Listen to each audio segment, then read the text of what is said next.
what scripture did you read before throwing that you told your mom about? So it was, I use a competitor's Bible, and within those they have 365 days of just personal scriptures that you can, so you can do your own reading, but then they kind of guide you. It's kind of like going to church, but like at home, like remote church. It's kind of cool, and I love it because sometimes when I'm lost and I'm like, you can't go to church sometimes you're gone for 3 weeks like I was, so you want to read a scripture. And I'm not sure where it is, I just remember reading the title of it, and it was Run for Gold. And the reason why that was so weird to me is it's a competitor's Bible, so it has all the sports. And so I've heard about like basketball, like they put references to things, right? And so this one was about track, and I was like, this is my first track one. It's like I've never gotten a track. So that day, was it basically you were going a day by day thing, and you just happened to spot that, or did you look through? I don't go day by day. I just open the Bible on within those pages, and I pray over it, and I'm like, give me a word. I'm like, give me something, and it said run for gold, and I was like, run for gold, and I was like, that's weird. And there's I think I have it. It's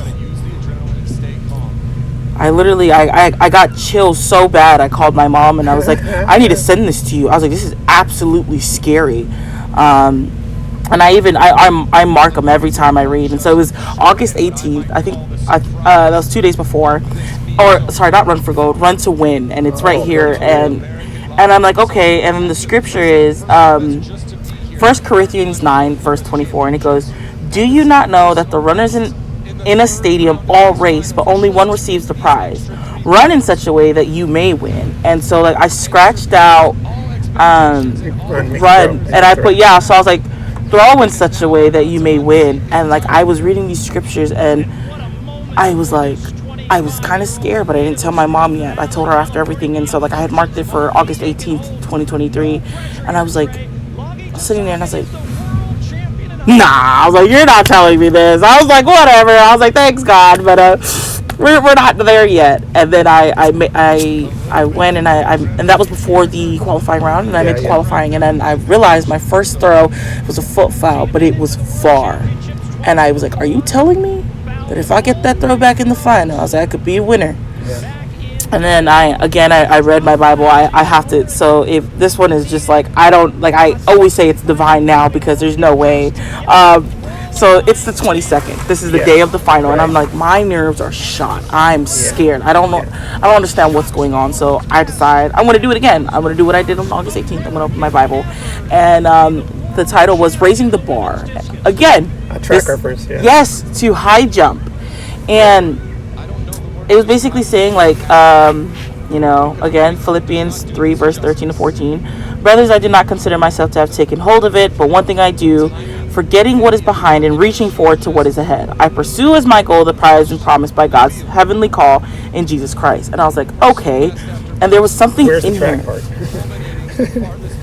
Right? So usually it's not about track, but he referenced it. He was like, one of my favorite Olympic events, because that's how they explain it, is seeing the beauty of people propelling their bodies over a bar suspended about 8 feet in the air. So like they use references to complement that scripture.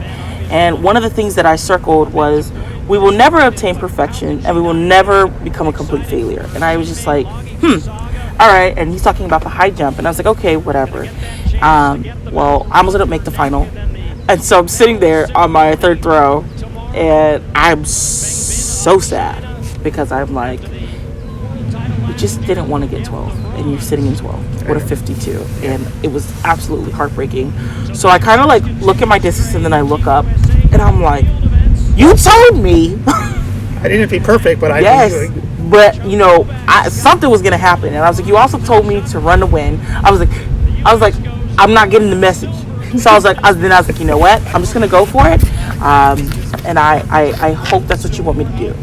And so I go and I hit it. It's 65, and I get to 5th. And I come out, and I'm just like, I go and I hug the God, and then I come back, and in my mind I'm like, I didn't mean to yell at you. Do not smite me.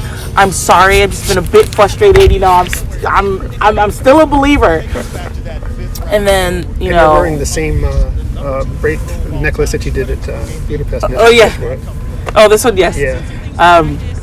But I do that, and then again we go to fools with Tagata because I was doing statics in the first three, and then I hit the 69. I had seen a big throw, but it was out in the fourth, and I was like, oh my gosh. So I'm screaming and I'm crying, and then the last throw comes and I'm freaking out because Val could beat you. Yes, right. and there's all these women that are so good. Oh, of course. So I was like, someone could show up.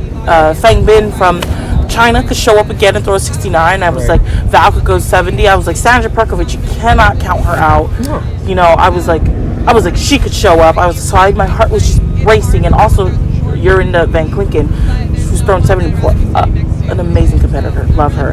And so when I went in for my last throw and I hit it and it was 68, I walked out and I'm crying, and then I look over and the high jump is going on at the same time. Oh, as with that yes. was reference to the yeah. And I just start crying because I'm like, I raised the bar. And I was like, you did. I was like, you are sneaky. I was like, this is what they be talking about when they say he's mysterious. You work in mysterious ways, because I just stared at the high jump and I was just like, this is